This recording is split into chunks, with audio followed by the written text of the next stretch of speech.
Welcome to the Regenerative Brands podcast. This is a place for consumers, operators, and investors to learn about the consumer brands supporting regenerative agriculture and how they're changing the world. This is your host, Kyle, joined by my co-host, AC, who's going to take us into the episode. On this episode, we have Maddy Rotman and Taylor Lanzet, who are the co-founders at Anytime. Anytime is supporting regenerative agriculture with two inaugural product lines in the adult beverage category. They first launched a canned cocktail lineup in May of this year called the Anytime Spritz. And in just 2 weeks, they will bring to market their two inaugural spirit products, Anytime Farmhouse Vodka and Anytime Farmhouse Gin. All of these products are Regenerative Organic Certified and made with wheat grown on Regenerative Organic Certified farms.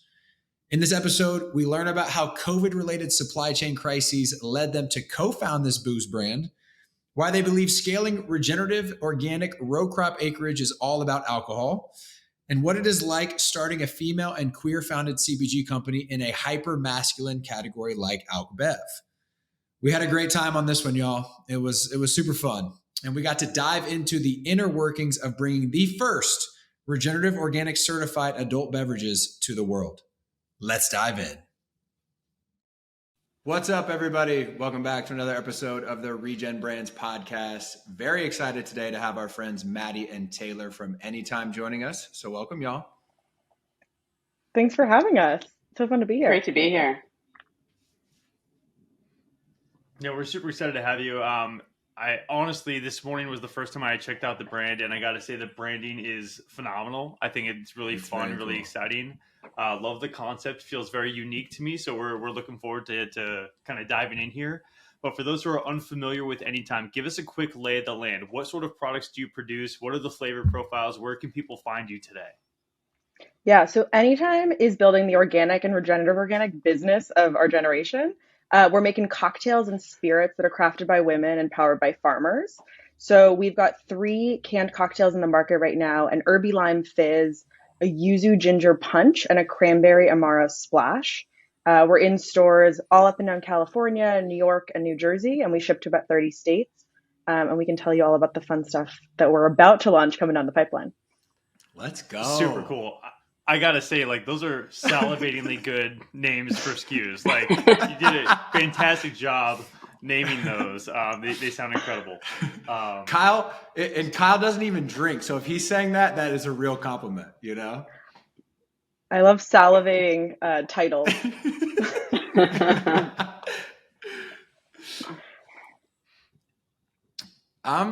I'm curious, really quick 101 for the listener, and I even struggle with this, is what's the difference between a canned cocktail and a seltzer and a whatever else is currently in that space?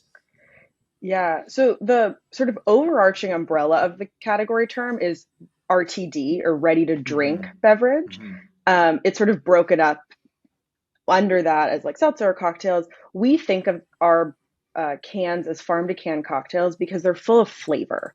And when you associate a seltzer, it's really about tasting like nothing or tasting like a seltzer water, which is really unappealing to us when it comes to sort of having that food and beverage experience where we want you to have an experience, right? Have real, beautiful, delicious, crafted, mixologist crafted beverage. And for us, it's really about that cocktail moment of real ingredients, full of flavor, and you're having a moment.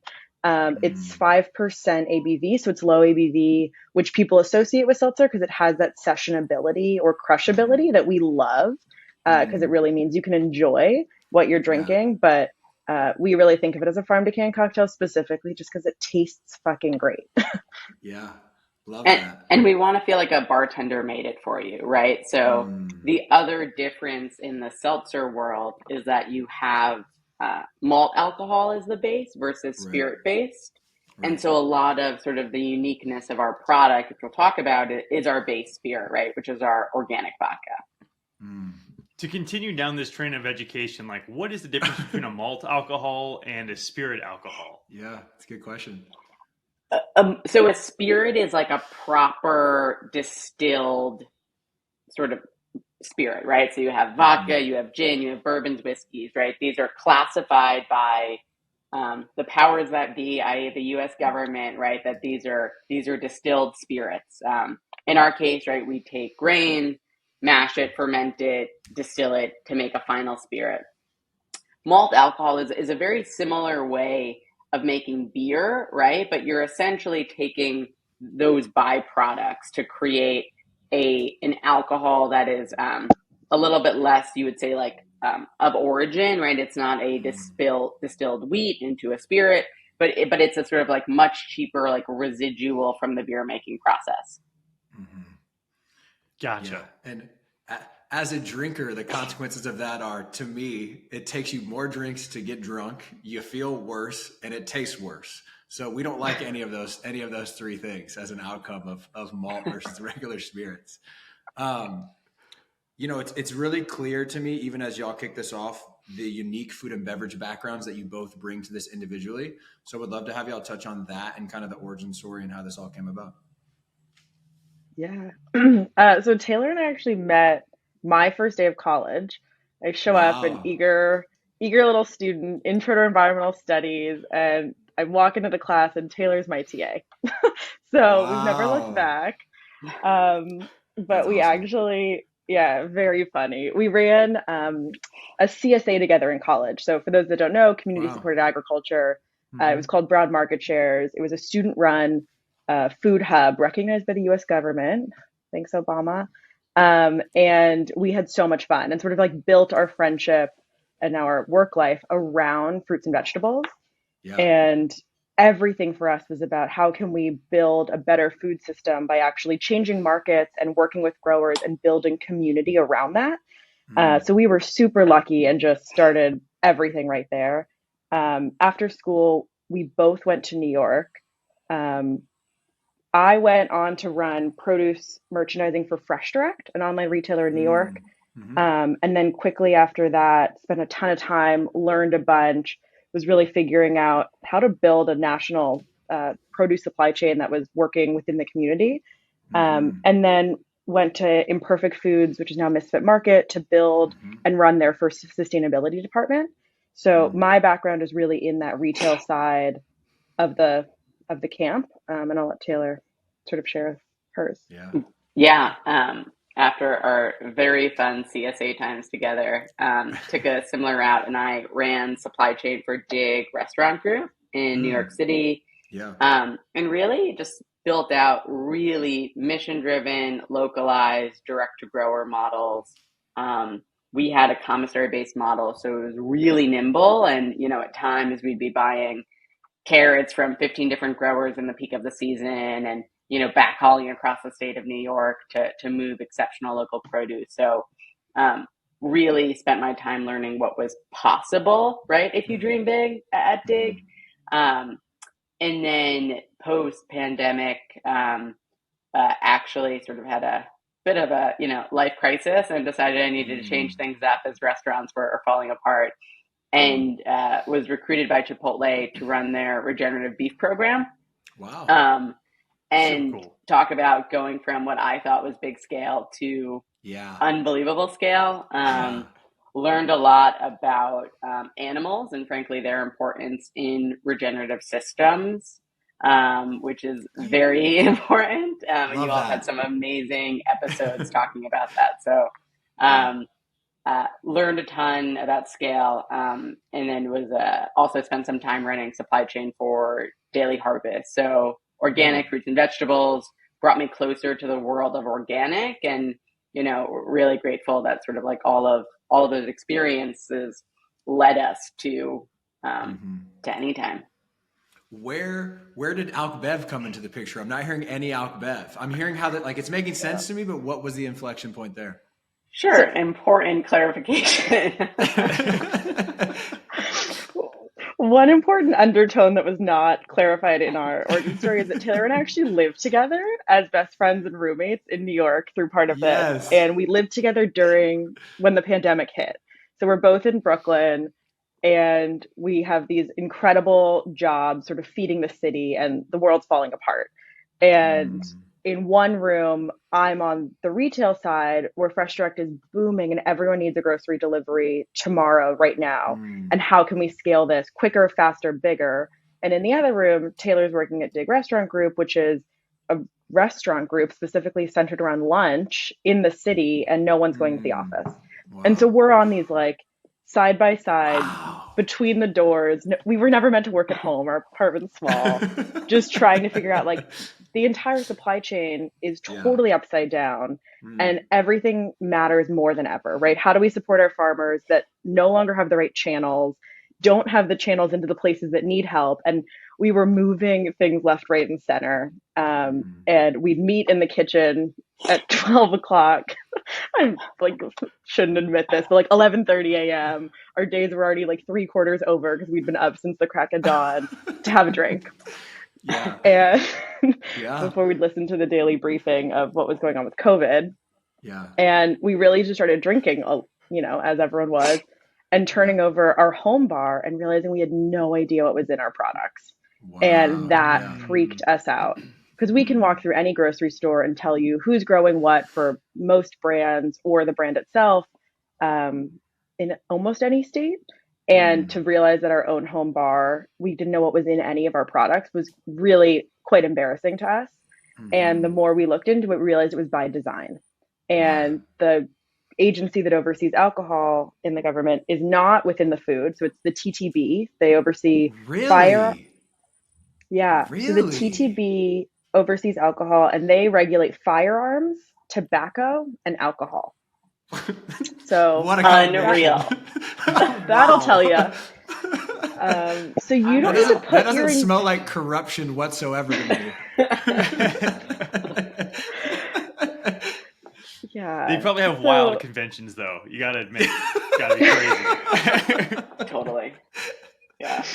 That's nuts. Also, that like origin story piece, somebody needs to make like a period piece sitcom of you two like working in the pandemic. Like that just sounds, challenging and interesting and incredible, and like humor and intentionality, all these things at the same time. Really, really interesting. I do want to make sure we touch on like the regenerative piece. Obviously, you two have these incredible backgrounds, and I think that it's almost like two superheroes teaming up to like build this brand, which is really, really awesome. And I think, Maddy, you mentioned environmental studies as your major in college. Like, when did regenerative specifically become part of the equation for you two, either as students or within the industries? And as you were looking to bring Anytime to market, like, when and why did that become such an important piece of the puzzle? Yeah, it's interesting because when I think about my own sort of education through this, right, which is every day at this point, right, there's so much to learn. In college, it was local and organic, right, or local, no pesticide, local, sustainable. There was no conversation. Yeah. Where were you in school, Taylor? Sorry to cut you off, just for context. We went to Brown in Rhode Island and had this like amazing local food scene. But there was never discussion of regen. There was a lot of focus around fair labor, right, which would obviously become a cornerstone of regen. And even as Maddy and I started our careers, conversation shifted from supply chain to value chain, right? And again, it was local, direct, right? Spending money directly with somebody who could see that impact in our community. I didn't even know the word supply chain existed when I was in college. No one would tell me that would be my entire career. But, I think probably, call it a few years ago for us, we as being experts in the space, right, we're really seeing that there was movement around regen. I remember being at some early conferences where one of them was at Stone Barns, and it was with a regen cattle group, and everyone in the room was arguing over what the term meant. And this must have been 7 years ago. And so, like, all of a sudden, right, Maddy, we're coming home and we're talking about these groups coming together, right, where someone's saying they're focusing on regen, but someone else is saying they're focusing on organic and labor, and really, trying to find and educate ourselves through, and also understanding the nuance of the types of products we're talking about, right? I have one person who's talking about regen and organic, and they're a cattle farmer, right? Versus somebody on the vegetable side who's really just talking about, their tillage and pesticide usage. And so even product wise, right, the convos were so different. And when, no joke, we really came up with Anytime in our home bar, part of what we really educated ourselves around were the types of grains that can be used to distill and make agricultural products making alcohol products, and moving away from just Tito's talks about being corn based. Wow, a lot of imported products talk about being potato based, and we're like, wait, wheat, is one of the third largest crops planted in the U.S. The arable land potential here for us to transform conventional acres, right, with healthy rotations to organic to rock, right, through a process. Wow, we're now talking about a lot of land. And so kind of messy, Kyle, but I feel like a lot of our journeys around regen were probably a little messy, right? Like just navigating the claims, what farmers were talking about, what, industry was talking about, what institutes were learning. And, to this day, I still feel like we made a decision around a product for grains really and grain shed development, but also like so much to learn when it comes to regen and rock in particular. And that sparks like an anecdotal piece for me, Taylor, too, of like, if you grow up in the fresh produce supply chain, that is the biggest laggard right now in terms of like scaled companies, producers talking about regenerative. Like it's way behind the livestock and the row crop piece. And so I was also in a fresh produce supply chain in COVID, trying to sell a bunch of food service product into retail because our food service business, bit the dust, and just can like totally relate to all that. But I also want to spotlight that last piece that you talked about of like, how do we take maybe not so great things about our society and make them a force for good? And like alcohol consumption is going nowhere, but how do we make that a force for that acreage transition? So I just love that that's the underlying mission, and would love for y'all to talk about that more. I think that's beautiful. I mean, like, that's totally it, Anthony. It's this moment of, we're sitting in our rooms battling about our current jobs, which were all about fruits and veggies, but we were realizing this mattered more than ever. And solutions for farmers that were fluid and flexible was really important, because our supply chain before COVID was so rigid, and that's what created so much of the early collapse for these small growers, is they didn't have the right channels or connections. And so we really spent those months trying to be those connections of moving from restaurant to retail. But as we looked at the alcohol space, it's a $4 trillion market that's pretty untapped for and recession proof. Yeah, it's alcohol. Wild TAM, man. Wild TAM. Yeah. Crazy. And it was just this divide of like, okay, we know fruits and veggies, but like this is huge and this is so much land, and we can help the same types of growers or different growers, but in the same way, where it didn't feel far off for our heads mentally, of like working with growers, finding retail products where consumers could help support the land. It was just a different aisle of the grocery store that we were talking about now. Sorry, Anthony, but like riding on the coattails of craft beer, a lot of movement around natural, organic wine, right? It obvious the consumer is filling up their cart with organic products. We know the growth in the organic market. Alcohol has slowly started, and when it comes to spirits and canned cocktails, you're like, oh, there's still so much room here, and we know the consumer is interested. Yeah, we were going to say the exact same thing, Taylor. I was going to say, it seems like in that spirit space and in the RTD space, it still hasn't caught up to where wine and some of the other alc bev categories have gotten to from a clean label and an organic perspective. So like, why? And that seems like an unreal growth driver for y'all to tap into for this.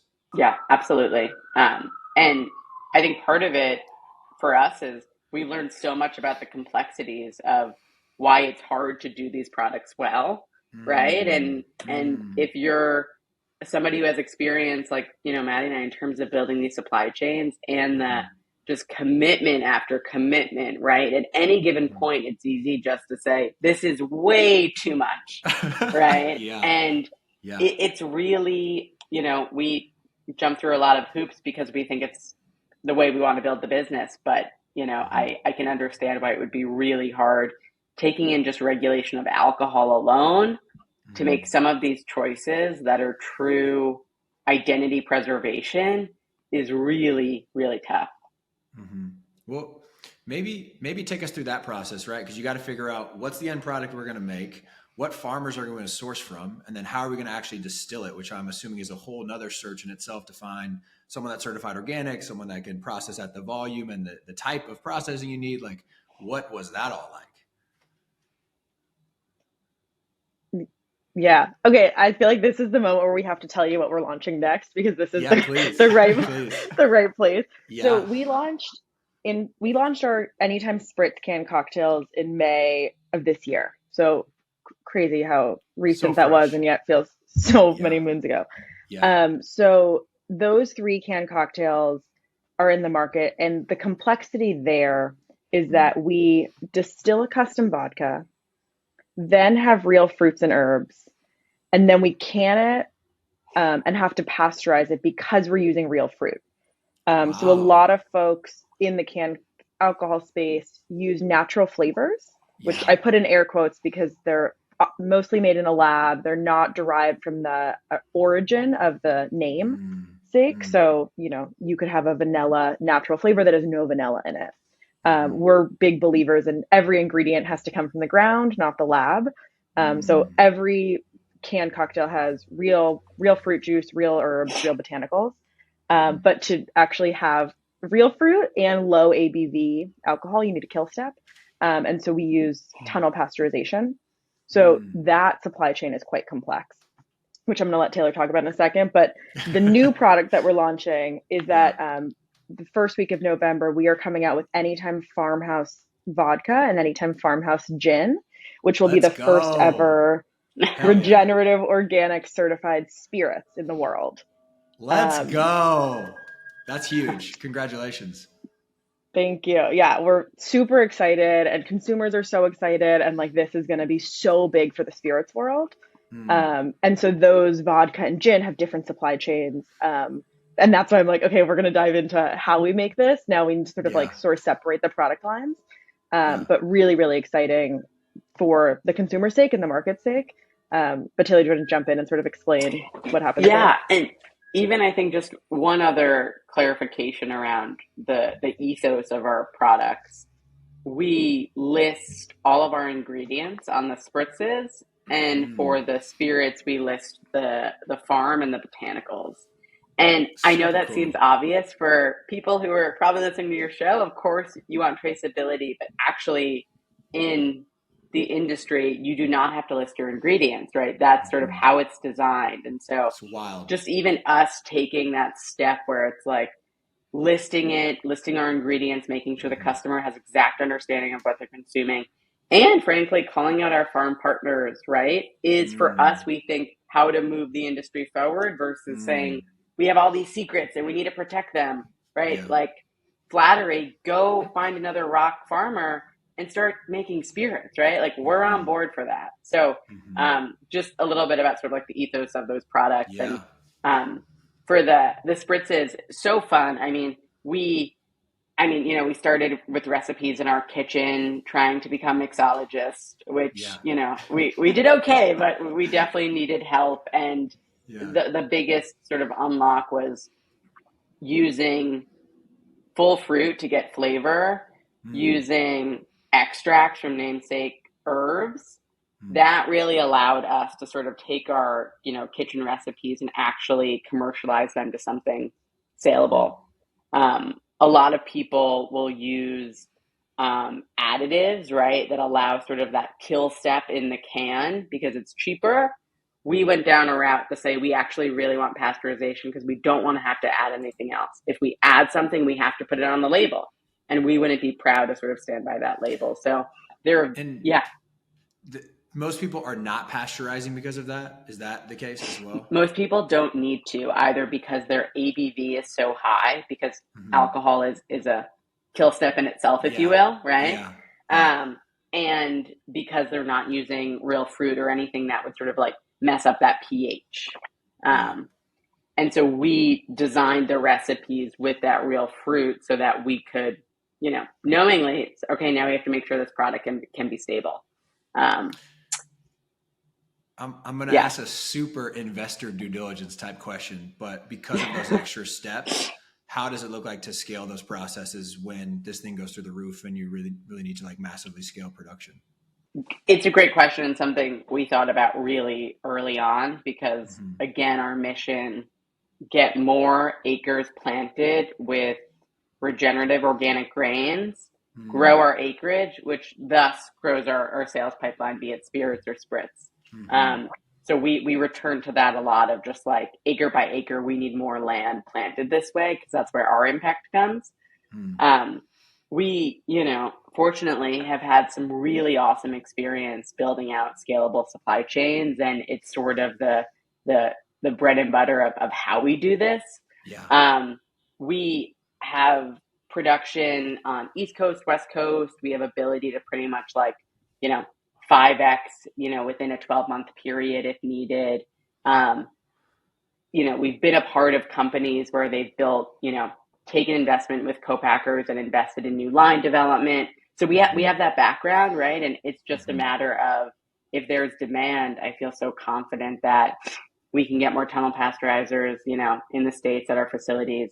We can get more storage for our products, right? That's the part that I feel, I would say, most confident in, just based on our background. Love that. What about the raw ingredient pipeline? Like, what does that look like? If you talk about launching the gin and the vodka, if those start to blow up, like, is there enough raw grain out there for you to keep up with that demand, or will you have to temper at some point in time because that just doesn't exist yet? Yeah, I mean, being a part of this community and others, right? Like, we're hopeful that more and more folks are going to do this. We actually talking to a new farm partner up in Montana, who's going to be, they're organic now. By next year, they will be rock for us, right? And they quite frankly said, like, we never had a customer demand it. We never knew if this would be, right, what we wanted to put our hat on. And we said, listen, we're as unsure of what label's going to stick as any brand, right, in the next decade. We know how much work consumer education has to happen to make those labels resonate with everyone. But we can get behind these practices and we can say we're at least gonna commit to this, right, and see what happens. So, but most excitingly, they're actually planting rye for us. So they're like, we have a ton of demand for our wheat. Wow. Would you be interested in rye? And we're like, yeah, rye is awesome to distill. Like, let's go, right? So super exciting that like the actual grain side is not just limited to wheat. We could be buying raw corn, rye, right? Like the sort of potential here to actually support someone through most of their rotation is actually quite high. And then we're taking a clean grain, right, and sort of all in one shot, distilling it with an unlimited shelf life product. Incredible. Never even thought about that portion of the equation. But as you're walking through that, it really feels like regenerative alcohol is the key to unlocking transitional acreage for grains specifically. Which, to hear me say that, we haven't gone there yet. Like Taylor and Maddy, I don't drink at all. So for me to say that and to see the potential is like pretty huge. But yeah, that's extraordinary and really, really cool. Really appreciate it. Again, like the intentionality and the sort of lead by example model you both have. It's just it's really, really cool to see. I'm curious to have y'all speak to the commercialization strategy a little bit, because obviously I think this thing starts out with a really specific consumer. There's complexity there because you have to go through the 3-tiered system as Alc Bev. How have y'all handled that with the spritzes? What are you doing in terms of the spirits? What do you see there for the future? Like, super curious for y'all to dive into that. Yeah, this is the fun part. I mean, all of this is fun, but this was like, how do you bring this to market? And really early on, we started this in 2020 mentally and like starting to sort of play and think about how we'd come to be. And we all know that was like the rise of D2C, right? That was everyone and their mother had a D2C brand or website or was shopping. And for us, we really thought about what's the product we're bringing to market and where are those consumers and how can we meet them where they are. And that was not the internet, and I say like, we have a website, you can get it shipped, but so much of this trial of trying a new product and finding something new and discovering something, we really wanted to meet people where they would be when they were buying alcohol. And for us, that was retail stores. And so we really built a retail focused brand.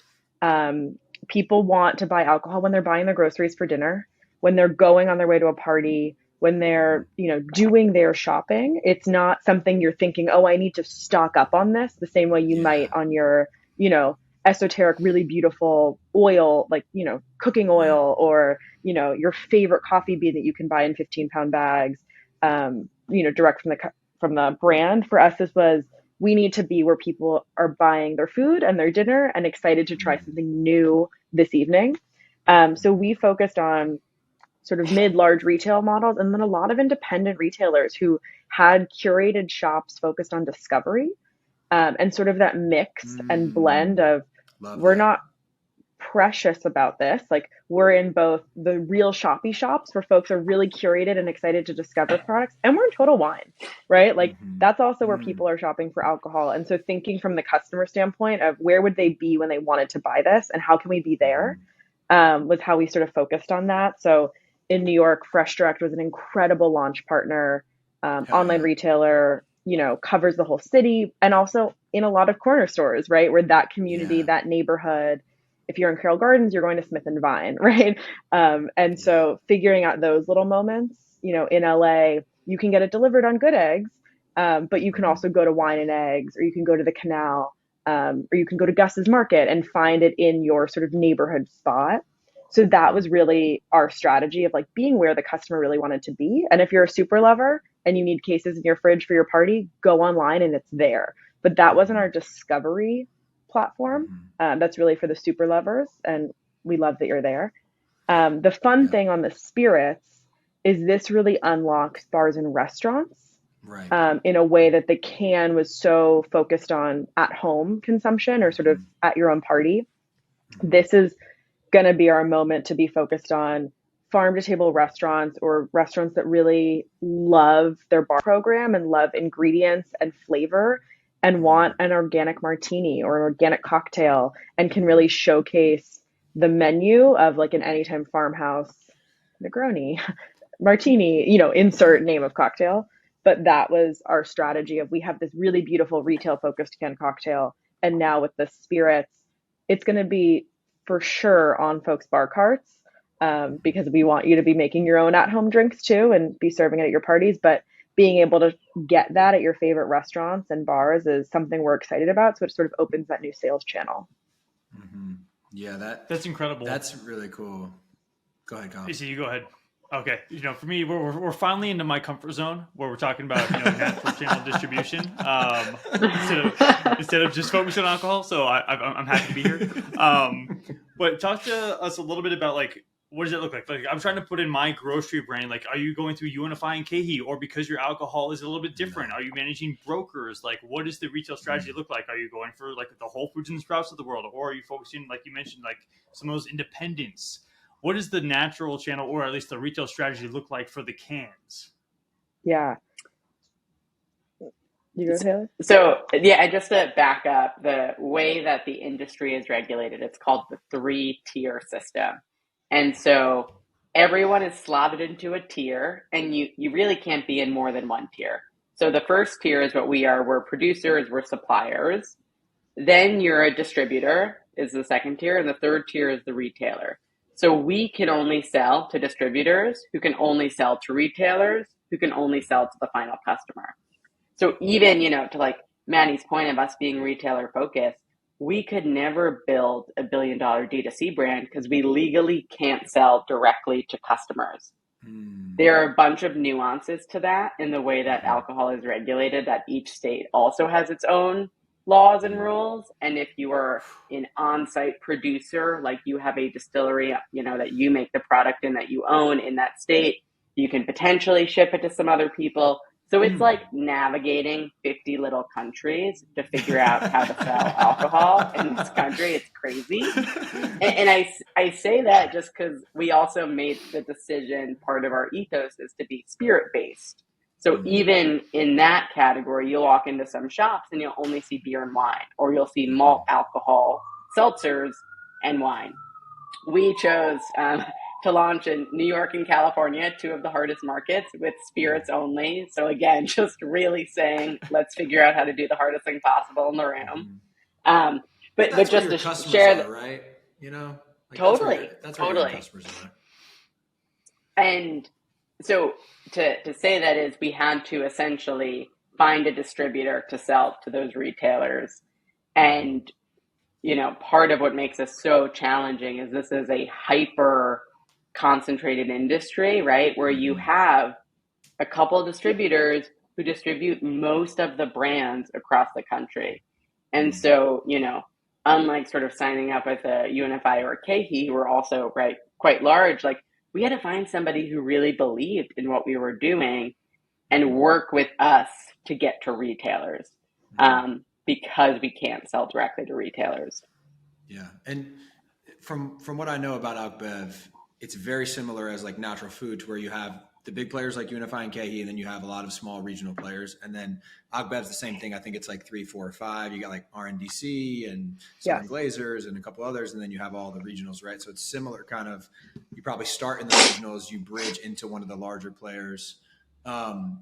Another trade vocab thing for our listeners is, in AlcBev, it's a lot of talk about on-premise versus off-premise, which is like, are you consuming the product where you're at, or are you not consuming it? So on-premise would be a bar, off-premise would be retail, like grocery store. I think so much of this comes back to just like basic psychology. And so I love what y'all touched on earlier around the spritz is at the store. You're getting that person that's already putting organic produce or organic products into the basket, where I think that's less of a mental model at the bar. It's like, you know, I'm the biggest regen advocate ever, but like if I'm getting a beer at the bar, I'm just going to get like a Modelo or a Bud Light. You know what I mean? Like, because 1, the availability is not there. And 2, like, I'm just trained, like that's what I'm probably going to get. And so I think there's a huge unlock there, but I do think the spirits is like the better play there. So just curious for y'all to riff on that in terms of what you think psychologically with the consumer there.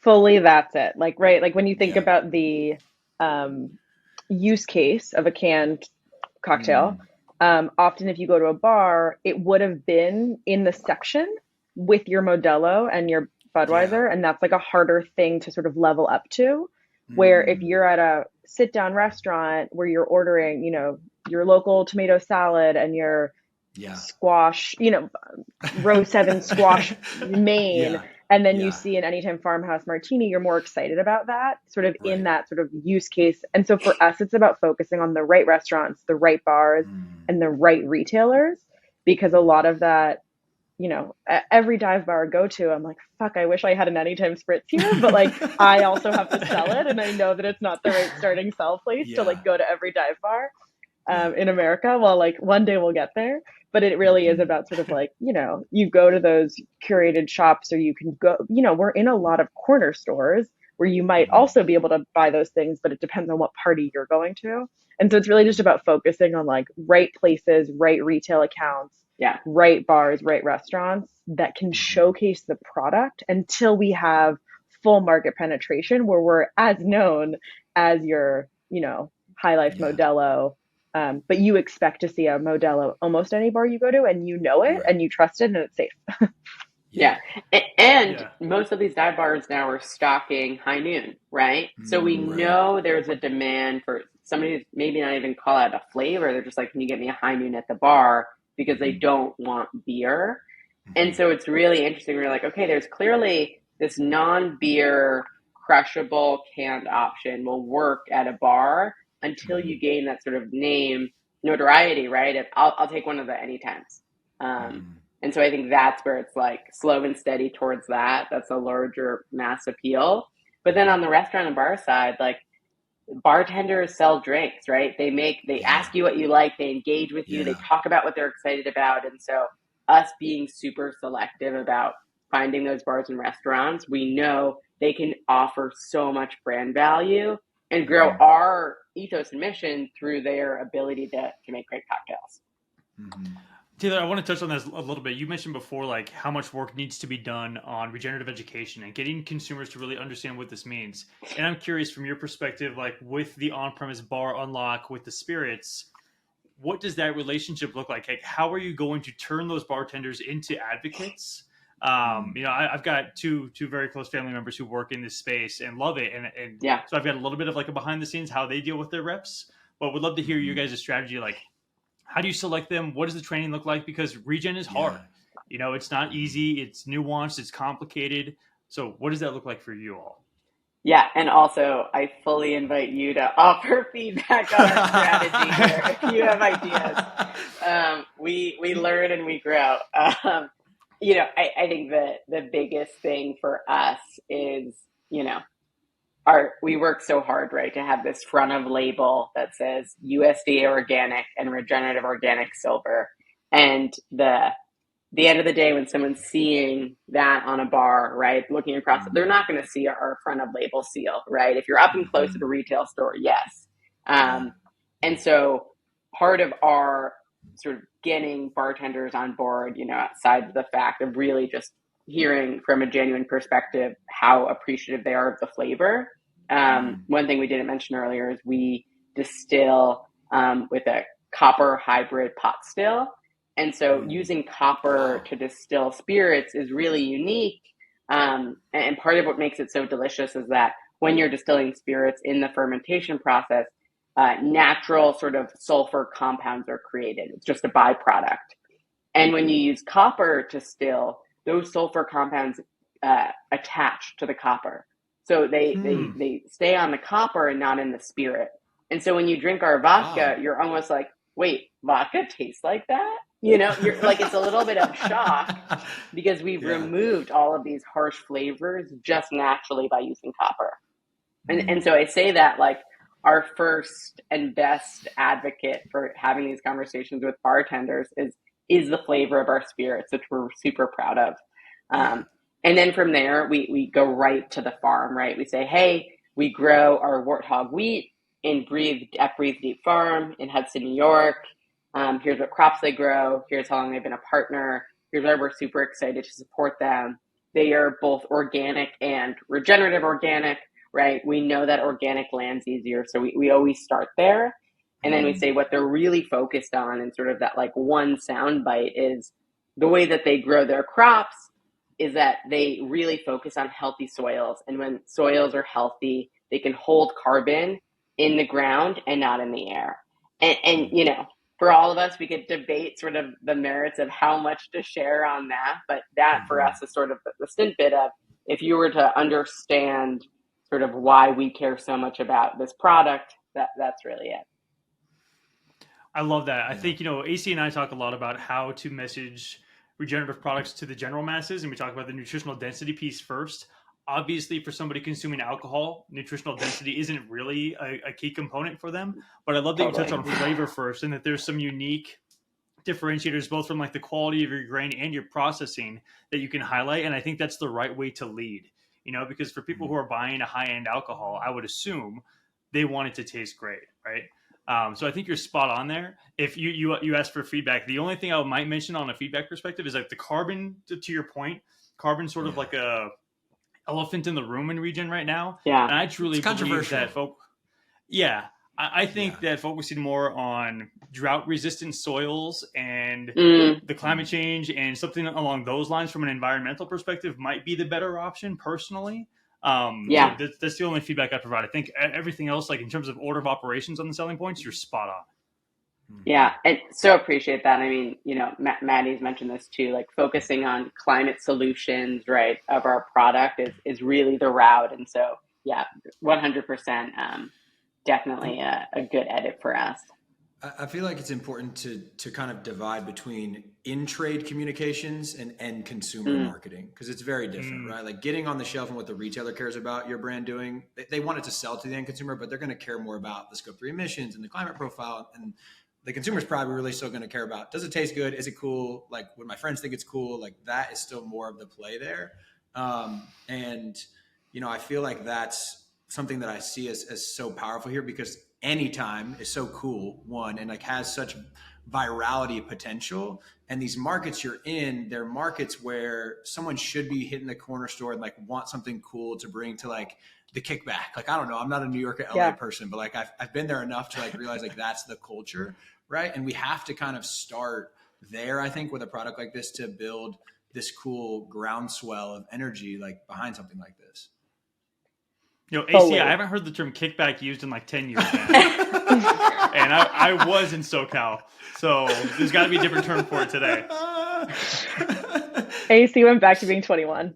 Yeah. It's not a party, it's a kickback. Yeah. No, but I think that cool factor is really important, right? And it's sort of the underlying table stakes, right? Like there are just table stakes of building a brand. Like what we didn't even talk about. It's like prices, like, assurance of quality, like there's just some logistics, being able to deliver, some of those are important. And on the brand side, some of it is, the taste has to be incredible. Like this is not, if we're competing in a crowded space, like it has to be better always. And we're food and bev people who want amazing culinary experiences, whether we're at a restaurant, whether we're at home, whether we're at a kickback, wherever we are, we want something to be delicious. Yeah. And so I think that's our table stakes always and forever is like, is the quality and is the flavor exceptional? But also the coolness is sort of inherent, right? Like building a millennial and like current Gen Z brand. I sort of at the beginning said this, like we want to be the organic and regenerative alcohol brand of this generation. $4 trillion space, less than 1% is organic of the alcohol market. Wow. And so building this in is so important. But we spend a lot of time on the packaging, right? And making sure that it looks good on shelf. And when we came out with Anytime Farmhouse branding, it was like the expansion of the Anytime world. And for us, we really thought about that front of bottle label being sexy, right? And being something that's like, you'd be proud to have on your bar cart and you'd be excited to like buy it because it looks really fun and cool, but also keeping our ethos in it. So like we put the farmhouse at the center, and inside the house is the wheat and is the sun and like is the farm, but it really looks like a wheat poster, right? Like full meta. Like we put a wheat poster on our wheat vodka. But it looks really beautiful. And we really want to make that sort of, that's always going to be there. And then you learn all this other intricate, sexy sort of detail. Because nuance is what we love, but customers don't love nuance. Yeah. I want to talk about the cool factor, because that's something we don't really get to talk about often. No offense to any of the other brands we've had on the pod, but it's like if I show up to a party with regenerative olives, it's like that's just inherently not as cool as bringing alcohol to a party. Okay, you can come to my parties.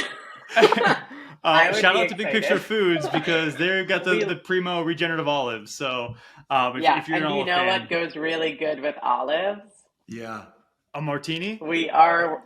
Yeah, there's some. We really like Big Picture. We've been chatting with them about some fun things. Yeah. Nice, right on. I'm stoked to hear that. But I think the branding is phenomenal, and to me it's got like a really like I don't want to be insulting, but like a 70s kind of vibe, like a retro but cool. So like, why did you go with that sort of throwback vibe? What was the intentionality behind that? We really use the word timeless. Like it is 70s for sure. There's inspiration. But so much of what we personally love is something that we think could live on the shelf then, now, and in 20 years.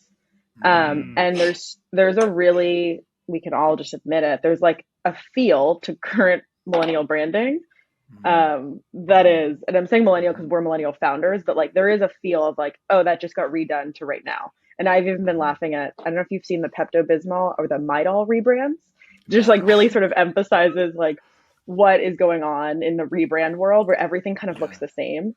And for us, we wanted something that popped, felt really different, felt flavor forward, and you could like tell what was going on, but would be timeless. And so we spent a lot of time on that. There's definitely like retro inspiration, but we didn't want it to feel like retro and stuck there. And we didn't want it to feel like it was going to be stuck in the 2020s.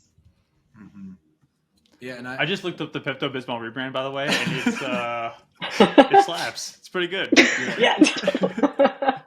I never thought that was going to be on the topic wheel today. Well, I also want to just bring up like alcohol is a boys club industry, and y'all are two female founders, and you're really weaving that into this, I think, in a beautiful way. And I think we're seeing the space from a consumer preference perspective getting a little more feminine because it was so masculine for so long. So curious to kind of speak to both the consumer facing side and just what it's been like to build in the alcohol space as two female co-founders. Yeah. I mean, we sort of joke, like, we don't know life any other way, right? Like, this just is who we are. But we also, it is a boys club and it's tough. And I think don't quote me, someone Google this, but I think it's like less than 4% of the C-suite are females in the alcohol and space right now.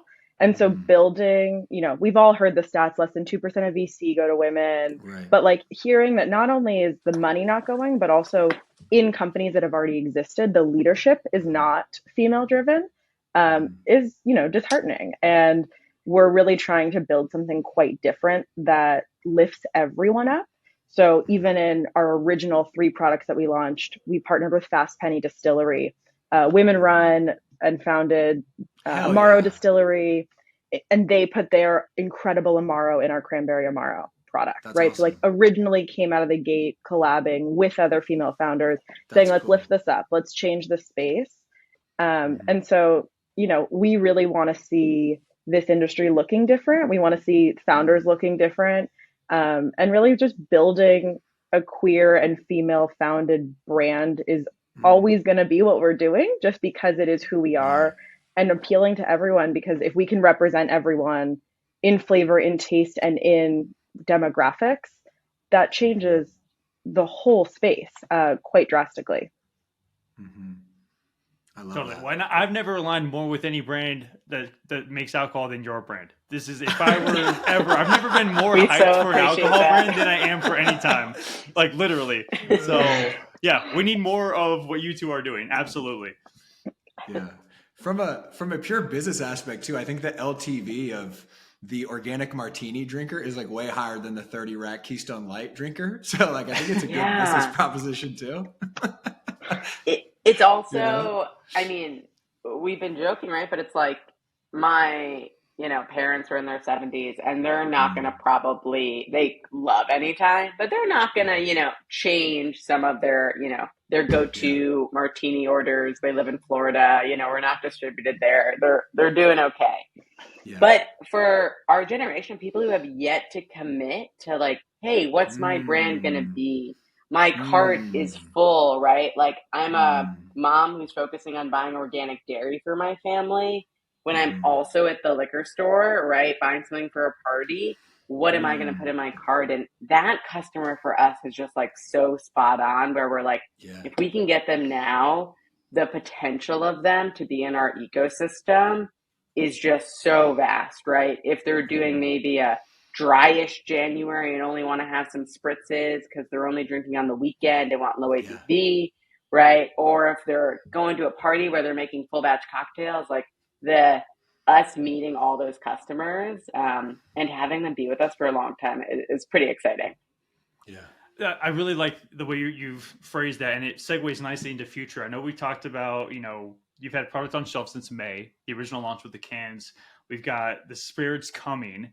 Before the podcast, I think before we hit record, we talked about the plan to take over the world. Taylor, you mentioned, conquering the 50 different countries of every state's different laws. So what else is in the future that you can can at least allude to about what's in the future for Anytime? Is it more cans? Is it different spirits? You mentioned rye potentially on the horizon. Talk to us about, 3 to 5 year plan. Oh gosh, there are so many fun things. I think first and foremost, right, we have Anytime Spritz, we have Anytime Farmhouse Spirits, but the company is Anytime Foods. We are building out grain sheds, right, where we're going to have lots of agricultural products to work with. And there's lots of ways for us to do great work that isn't always spirit-based. And so we're really comfortably keeping that door open, right, where if we are building out networks of grain sheds across the country that are doing incredible rock work and can connect with bakeries as a ingredient supplier, right? Or can become an ingredient bulk supplier of rock spirits, right? Like you begin to sort of unfold some other things that are just core to our business model that could be really fun channels for development. And so, keeping that open is pretty cool. expanding our crop selection just on the distilling, right? And thinking about whiskeys and bourbons and some of the other things we can do with corn and rye also open us up to a whole other customer base that we're not reaching right now. And so that is very exciting for us. And then, on the spritz side, the variety pack is queen, right? Like that is the thing that dominates. And so we have some new flavors coming out that will allow us to do that.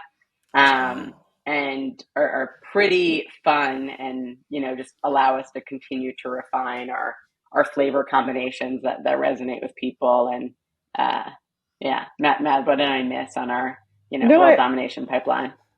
Well, there's an election coming and Taylor's running. No, I'm totally kidding. Fully kidding. Yet. No.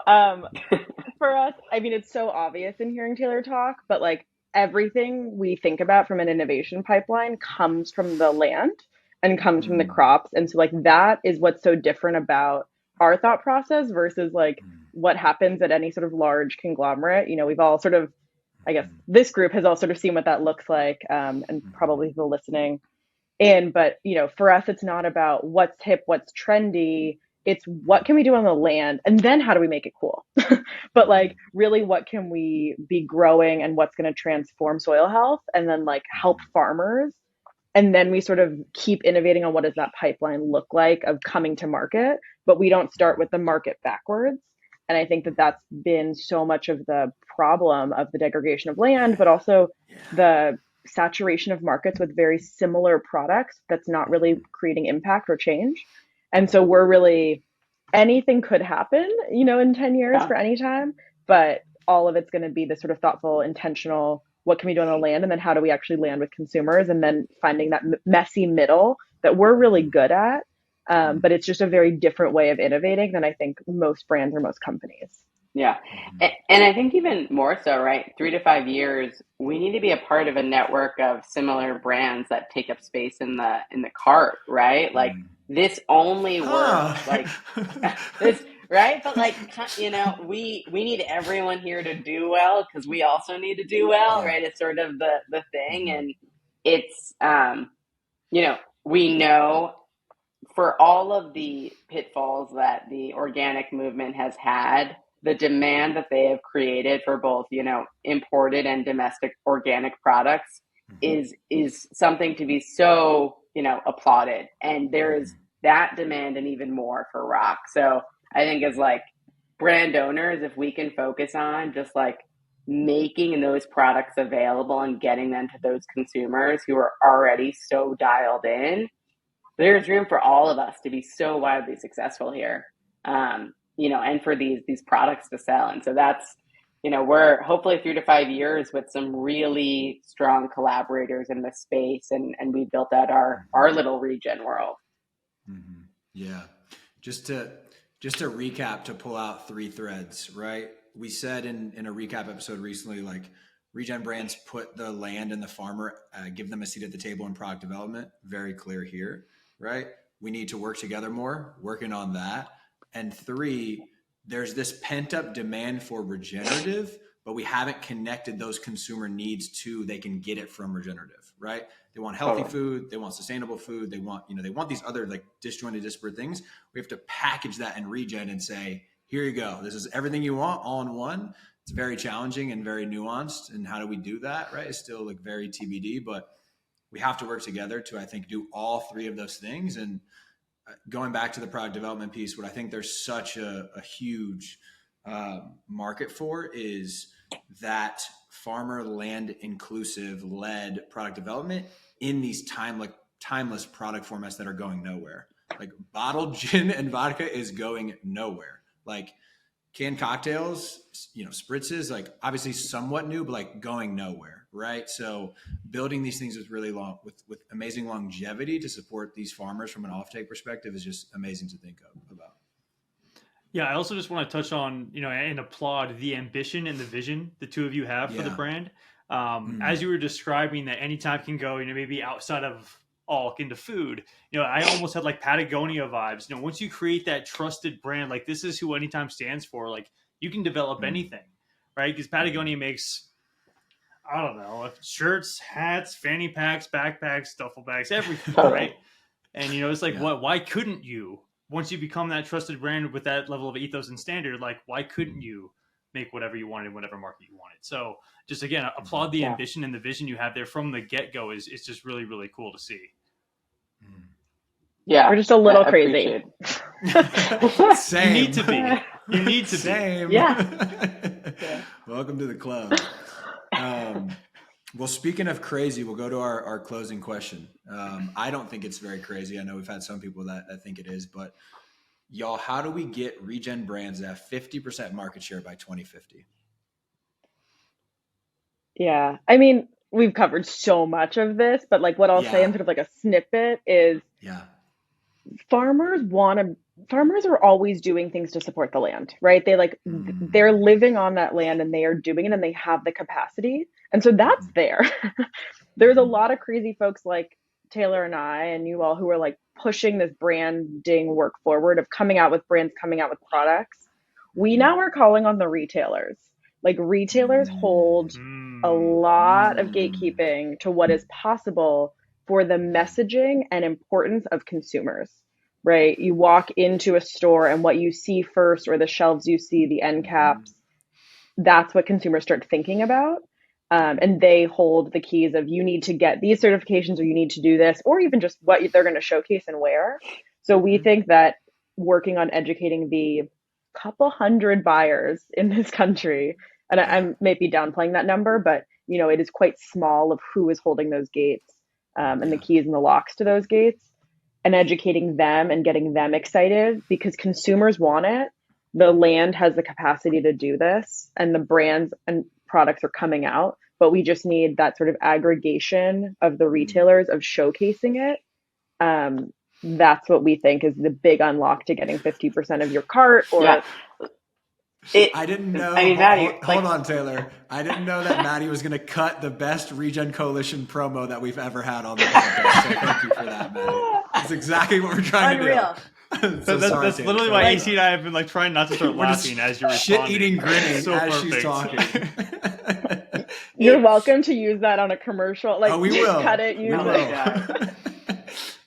But to Maddy's point, it's y'all call on those 200 buyers and their bosses to say, make this goal and make an easy email for these regen brands to get in contact with you and you will be incentivized. And that's it, right? It's shelf space. Then it's the brand showing up and doing demos, getting in front of people. But those, retail buyers are holding so much of the power. And we've seen it work, is what I will say. We've seen it work with diversity of ownership, right? Like, look at what Target has done to really highlight Black owners. It's incredible. We've seen it work on reducing plastic, right? The amount of retail or sort of even food service that have cut down on plastic because it's been a sustainability goal. There have been these sort of precedents of what it has done to the market, and this is next.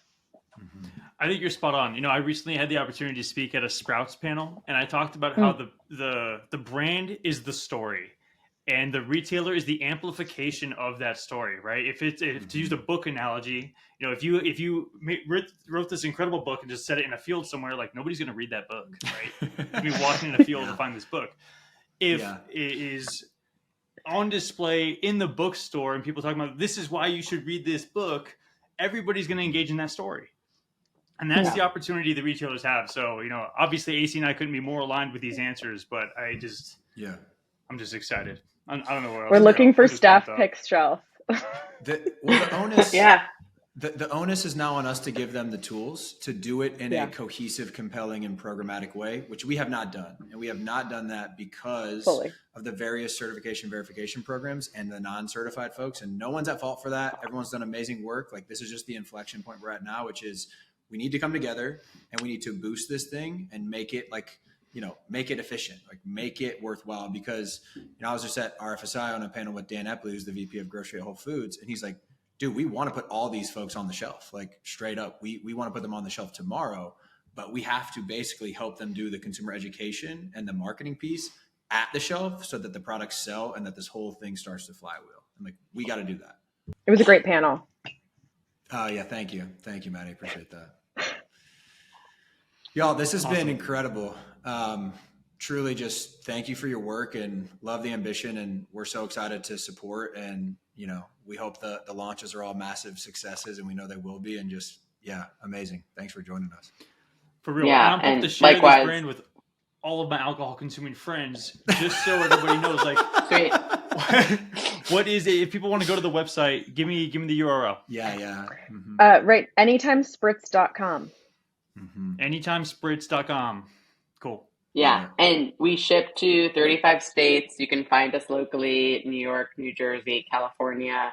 But most importantly, our ROC spirits, the first ever regenerative organic spirits, our vodka and gin, will be available in November. So we will definitely share with the Regen community when those are live, because we are so excited to have them in the world. Let's go. For show notes, episode transcripts, and more information on our guests and what we discuss on the show, check out our website, regen-brands.com. That is regen-brands.com. You can also find our Regen recaps on the website. Regen recaps take less than 5 minutes to read and cover all the key points of the full hour-long conversations. You can check out our YouTube channel, Regen Brands Podcast, for all of our episodes with both video and audio. The best way to support our work is to give us a 5-star rating on your favorite podcast platform, subscribe to future episodes, and share the show with your friends. Thanks for tuning in to the Regen Brands Podcast, brought to you by the Regen Coalition and Outlaw Ventures. We hope you learned something new in this episode, and it empowers you to use your voice, your time, and your dollars to help us build a better and more regenerative food system. Love you guys.